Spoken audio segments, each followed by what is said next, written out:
Muchas gracias por la introducción. Buenas tardes a todos. Pido disculpas por la voz. Voy a hacer mi mayor esfuerzo posible. Primero que nada, decir que estoy muy contenta de estar hoy aquí, este año desde otro lugar. Felicitar a todo el equipo de Testinui en esta jornada que está haciendo a puro testing e inteligencia artificial, que estamos disfrutando todos. Y agradecerles también a ustedes por sumarse este ratito a reflexionar juntos. Vamos a estar conversando sobre cómo nosotros podemos potenciar estrategias de pruebas o de calidad a nivel de equipo. Bien. Un poquito sobre mí. Actualmente trabajo en Quadrive, asesorando empresas en la mejora de sus procesos de calidad y de software. Y además soy Master Trainer y traductora oficial del curso de pruebas holísticas creado por Janet Gregory y Lisa Crispin a través de la plataforma de Agile Testing Fellowship. Un poco la agenda de hoy. Primero que nada vamos a hablar por qué este tema. Después, brevemente, vamos a conversar sobre el modelo CUPAM y al final me gustaría compartirles algunas reflexiones personales sobre este tipo de modelos en el contexto de IA. Vamos a comenzar. ¿Por qué este tema? En el 2017, Andrei, que es, no voy a pronunciar el apellido, que es para mí muy difícil, Andrei, que es el exdirector de IA de Tesla, publicó un artículo que se llama Software 2.0, en donde en el 2017 empezó a clasificar el software en dos categorías. El software 1.0, aquellos sistemas que se basan en su construcción en reglas explícitas programadas línea por línea, es decir, lo que hoy estamos llamando sistemas tradicionales o que son determinísticos, versus software 2.0, que son sistemas que se construyen o se basan en Machine Learning y Deep Learning, y ahí ya tenemos ejemplos como sistemas, por ejemplo, como el reconocimiento de voz, clasificación de imágenes, traductores automáticos. En los últimos par de años, capaz un poquito más, se agrega o surge una nueva clasificación del software, que es el software 3.0, que no es una clasificación que explícitamente introdujo Andrei, sino que es algo más de la industria, en el cual el software ya se basa en modelos generativos y se construye a partir de modelos preentrenados. Ahí ya tenemos muchos ejemplos que ya son familiares para nosotros, como ChatGPT, tenemos asistentes conversacionales avanzados, podemos tener copilotos de programación, etc. Entonces, pensando en este contexto, ¿sí? Si nosotros miramos lo que es esta clasificación, lo cierto es que la mayoría de las organizaciones hoy día se encuentran en el contexto de software 1.0, que son organizaciones y equipos que tienen su historia, tienen su cultura, y además al día de hoy siguen teniendo desafíos que ya vienen como heredando, podemos decir, del pasado. Por ejemplo, sigue sucediendo que muchas veces el equipo cumple con los criterios de aceptación, pero el producto no resuelve la necesidad real del usuario. También sucede que muchas veces no hay una mirada integral con respecto a las pruebas, que sea transversal, conversada, que sea compartida a nivel de equipo, lo que muchas veces eso hace que se tenga una fragmentación o se fragmente la responsabilidad de las pruebas a nivel de equipo y se tenga aún silos o decisiones que son aisladas, ¿sí? Debilitando mucho esto del concepto de construir calidad desde el inicio. ¿Sí? Muchas veces también se busca optimizar la eficiencia en las actividades de testing, pero sin reflexionar en el valor real que aportan esas prácticas o herramientas para el contexto. Muchas veces lo que sucede es que los equipos intentan incorporar técnicas, prácticas o herramientas que están de moda, pero no evalúan si son adecuadas para su contexto y sus necesidades, ¿sí? Sumando estos desafíos y otros, estas organizaciones, además de tener todos estos desafíos, se encuentran en un momento que también quieren identificar de forma estratégica cómo la inteligencia artificial puede ayudarlos, ¿sí? Desde mi opinión, yo creo que vamos a convivir con sistemas híbridos por mucho tiempo, porque las empresas no van a descartar sus sistemas actuales, sino que van a comenzar o ya comenzaron a incorporar asistentes o agentes que les permitan, mejorar cómo realizan sus tareas durante el proceso de construcción de software o que les permitan resolver las necesidades nuevas del negocio, ¿sí? Teniendo el entendimiento de que no todos los desafíos que los equipos se enfrentan siempre se van a resolver con un tooling de IA, ¿sí? Como equipo, nosotros necesitamos tener estrategias de prueba que sean contextualizadas, que tengan una mirada integral de la calidad y que además estén alineadas a los objetivos del negocio. ¿Por qué? Porque no todo se prueba igual, no todo tiene la misma prioridad y no todo tiene los mismos riesgos. Entonces es muy importante nosotros que entendamos como equipo dónde estamos para luego tomar decisiones que nos permitan construir estrategias de prueba que sean robustas. Teniendo presente este contexto que acabamos de describir, vamos a conversar brevemente sobre un modelo que se llama CUPAM, que es una herramienta que permite reflexionar sobre la calidad, ¿sí? Nos permite a nivel de equipo entender dónde estamos para luego priorizar en forma estratégica sobre qué accionar, ¿sí? La sigla CUPAM la voy a leer, Quality Practices Assessment Model. Mi gripe no ayuda mucho con el inglés, pero la traducción sería, es un modelo de evaluación de las prácticas de calidad que fue creado por Janet y Selena, y el propósito principal de este modelo es darnos un marco para tener conversaciones estructuradas a nivel de equipo sobre la calidad. Y algo que es muy interesante, que no solamente se enfoca en aspectos técnicos, sino que también introduce la conversación sobre aspectos organizacionales y aspectos culturales. Para dar a la estructura a la conversación, lo que hace o lo que proponen es trabajar o conversar o reflexionar sobre 10 aspectos que le llaman aspectos de calidad. Los primeros 3 aspectos, ellas los clasifican como aspectos sociales de calidad. Son aspectos... que me para acá. La luz, perdón. Que son aspectos sociales de calidad que si nosotros miramos estos aspectos, son el cimiento desde el punto de vista que si nosotros en nuestros equipos y en organizaciones no tenemos prácticas maduras que nos den este soporte, es muy difícil incorporar mejoras en los otros aspectos que son mucho más técnicos. Para ayudar a los equipos a tener esas conversaciones, además de proponer estos 10 aspectos de calidad, lo que proponen son puntos de conversación. Si ustedes leen la bibliografía, estos puntos de conversación los van a encontrar como si fuera practices, que en español sería prácticas. A mi entender, en la traducción literal se pierde un poco la intención de lo que son temas que son relevantes a conversar a nivel de equipo para los distintos aspectos de calidad. Vamos a ver un ejemplo. Si nosotros nos paramos en lo que es el aspecto de la amplitud de las pruebas, que en inglés es test breadth, nos propone que hablemos distintos puntos de conversación o temas relevantes que nosotros a nivel de equipo tenemos que al menos entender o ver estratégicamente cómo los estamos tratando y que tengamos decisiones conscientes con respecto a eso. Uno de los puntos de conversación es la estrategia de pruebas.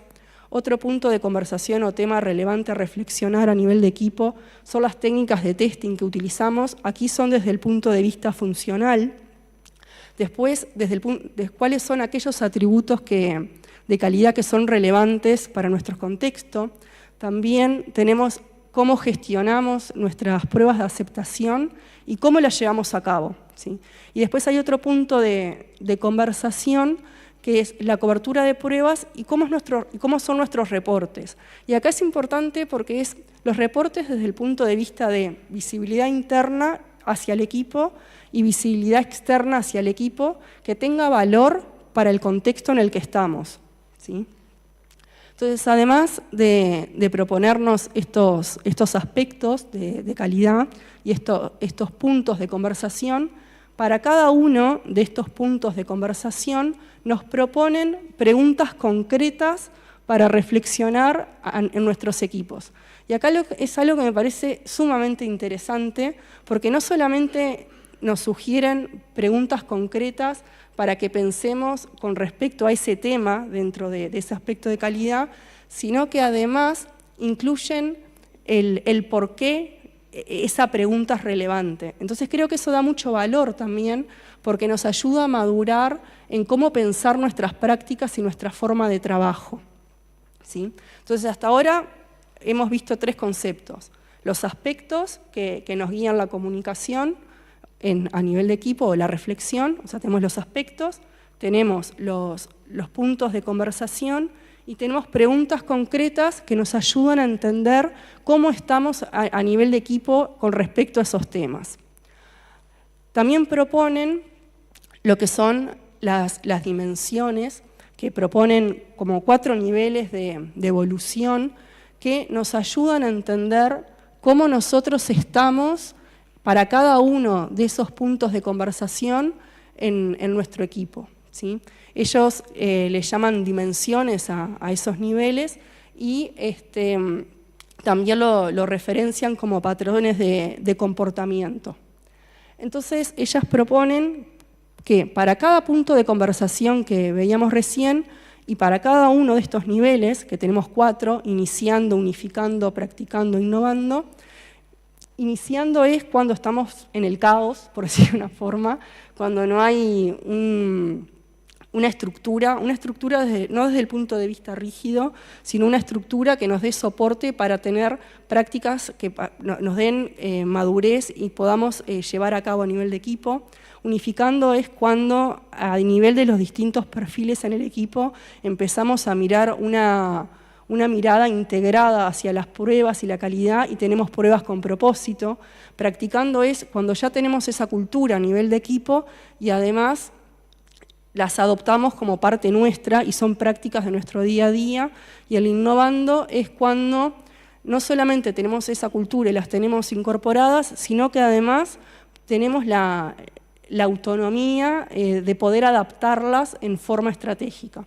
Entonces, para cada uno de estos puntos de conversación que veíamos recién y estas distintas dimensiones, ellas describen cómo se ve un equipo en ese contexto. Ahí ellas tienen como una matriz que lo que tenemos, que es una forma resumida de lo que hay en lo que proponen en el libro, que tenemos, imagínense, en las distintas filas son los puntos de conversación para cada uno de los aspectos y las columnas son las dimensiones o los patrones de comportamiento. Entonces, para cada uno de ellos, para cada punto de conversación y dimensión, nos dan una descripción breve de cómo es un patrón de comportamiento de un equipo en ese contexto. Entonces, tomando eso como base, o sea, tomando como base esa matriz resumida, por decir una forma, y las preguntas que nos sugieren, esas preguntas concretas que nos ayudan a reflexionar, el equipo puede acordar en qué dimensión está para cada uno de esos puntos de conversación. Y aquí para mí hay algo que es sumamente interesante, porque el valor está en la conversación, en el tener un acuerdo en el equipo, en cómo nosotros estamos viviendo las distintas temáticas que son relevantes para nuestro contexto según los distintos aspectos de calidad que estamos priorizando.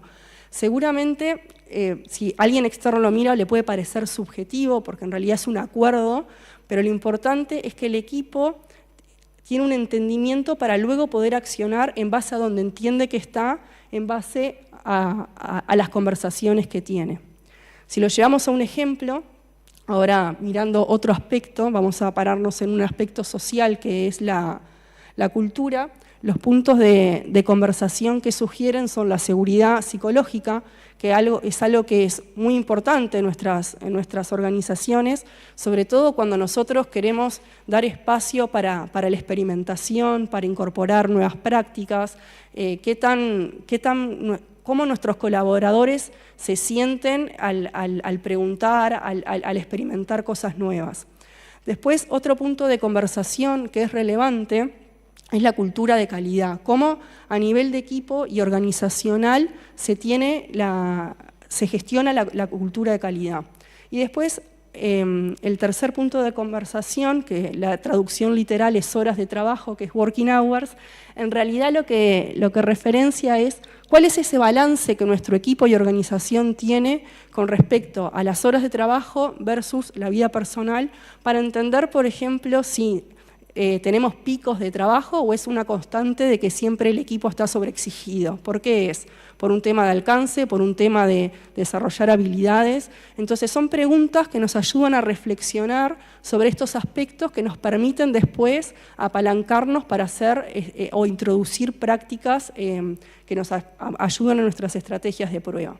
Entonces, en base a esas preguntas que nos sugieren y otras más, la idea es que el equipo tiene una conversación y puede construir algo como esto que se llama los radares de los aspectos, que lo que hace es armar un radar que tiene los distintos puntos de conversación y tiene como los distintos patrones de comportamiento, dimensiones numerados, y el equipo saca como una foto de dónde está, ¿sí? Entonces eso está muy bueno desde muchos lugares. Primero, es una herramienta de comunicación hacia afuera del equipo, que al equipo le permite en forma quizás más objetiva tener conversaciones con otros actores de la organización que nosotros necesitamos para que nos ayuden a tomar otras decisiones que necesitamos el apoyo. Pero también nos sirve en forma interna, sobre todo cuando a futuro queremos volver a conversar sobre esto y tener una forma rápida de ver cómo estamos, ¿sí? Brevemente, ahora les voy a compartir cómo podemos aplicar este tipo de modelos o de dinámicas en nuestros equipos.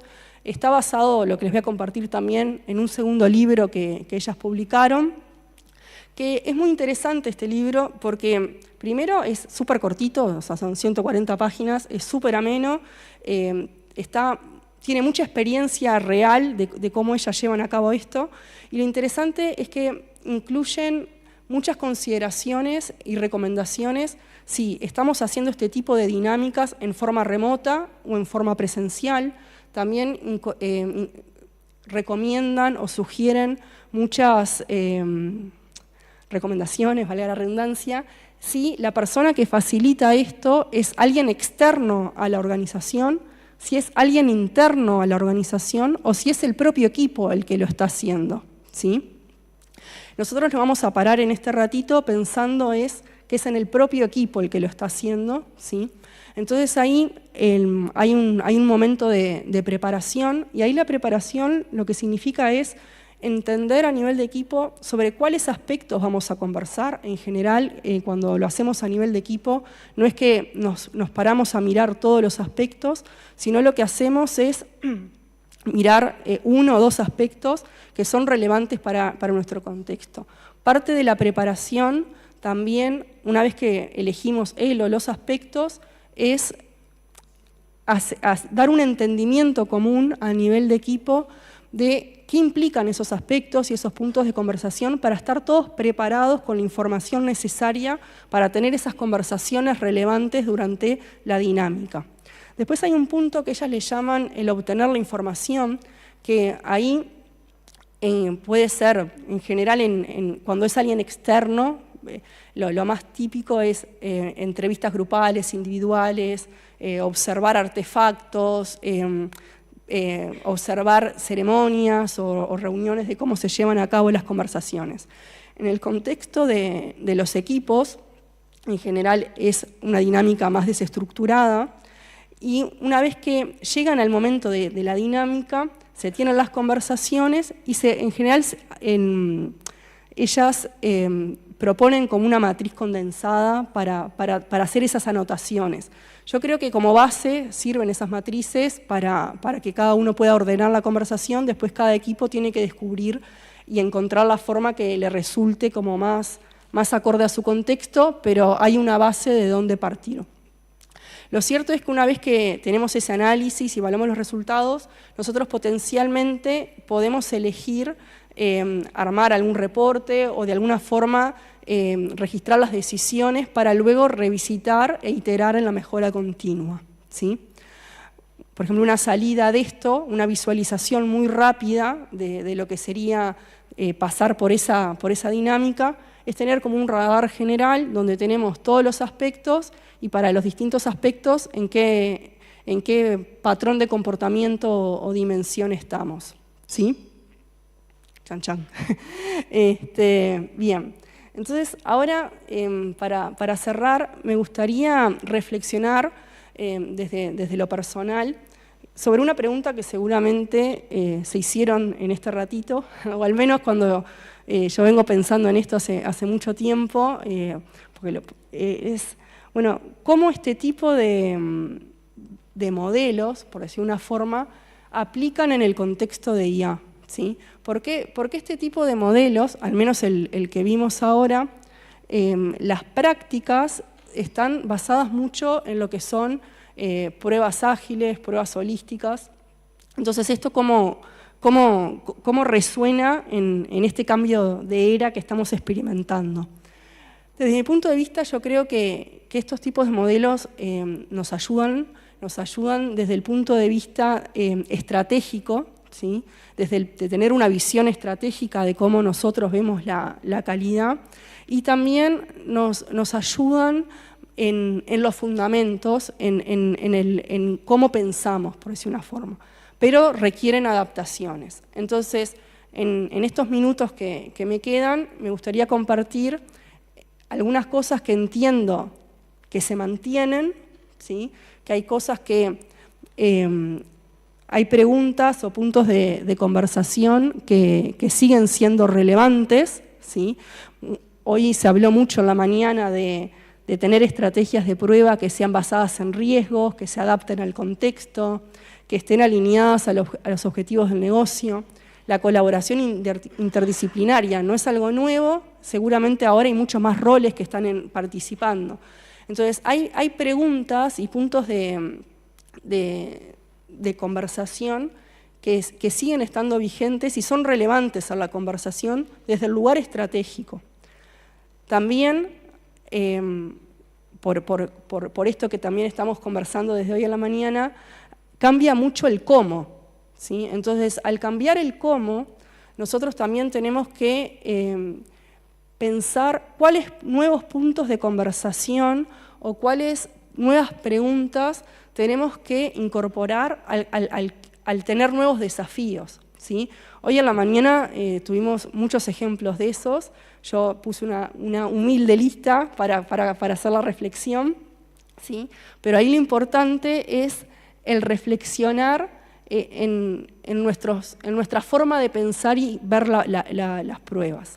Y lo cierto es que también vamos a tener que incorporar nuevos aspectos de calidad en nuestra conversación, ¿sí? Para esos aspectos de calidad que son contextuales al cómo ahora estamos resolviendo cosas, ¿sí?